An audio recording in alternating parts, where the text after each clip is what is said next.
Welcome to the Deep Dive. This week, we're taking a closer look at 5 pretty significant cybersecurity incidents from around May 6th, 2025. Right, we've sifted through the reports. And the idea is to really understand what happened, what data got out, and, well, what it all means for you. Exactly. It's quite a mix this week, shows the range of threats out there. Okay, let's dive in. First up, Berkeley Research Group, Yeah. BRG, their financial advisory firm.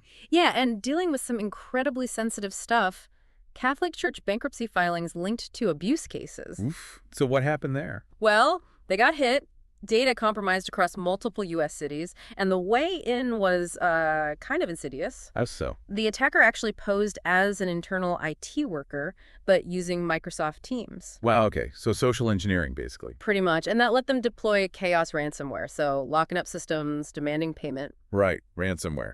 And the reports say BRG actually paid. They got a data destruction log. They did, but, does that guarantee the data's truly gone? It's hard to say for sure. Yeah, copies could still exist. The risk for those victims, that's really concerning. Absolutely. Very sensitive information potentially still exposed. Okay, let's shift over to the UK. The Co-op Group, big retailer there, they had an issue too. Yeah, cyber attack hit them. Personal data from quite a few members, potentially up to 6.2 million past and present members. 6.2 million, that's huge. What kind of data are we talking about? Well, the good news, relatively speaking, is that passwords and financial info seem safe. Okay. But names, contact details, that sort of thing was extracted for a, quote, significant number of them.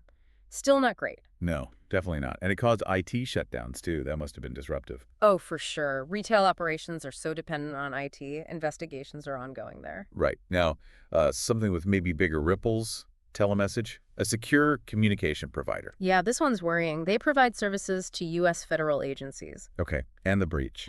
Expose sensitive user data and, crucially, backend credentials.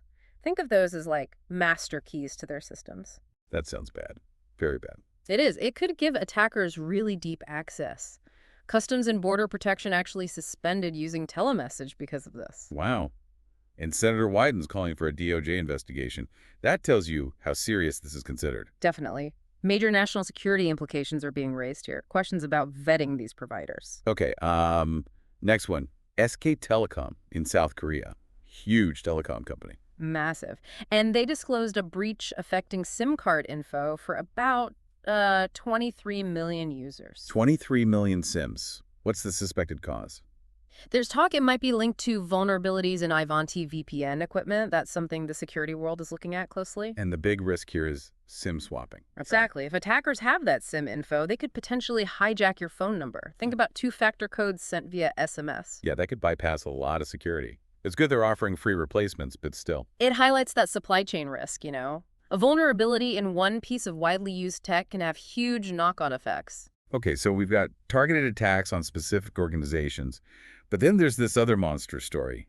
19 billion passwords leaked online. Yeah, 19 billion. It's just a staggering number. It's a compilation, likely from many older breaches. But these are real passwords people use. Yes. And the terrifying part is how many are probably reused across different accounts. You see the usual suspects in there. 1, 2, 3, 4, 5, 6 password. Still, people are still using those. Well, apparently, yes. Yeah. It just hammers home the danger of weak passwords and reusing them everywhere. So the advice remains the same, but maybe more urgent than ever. Strong, unique passwords. Absolutely. And enable two-factor authentication or multi-factor authentication wherever you possibly can.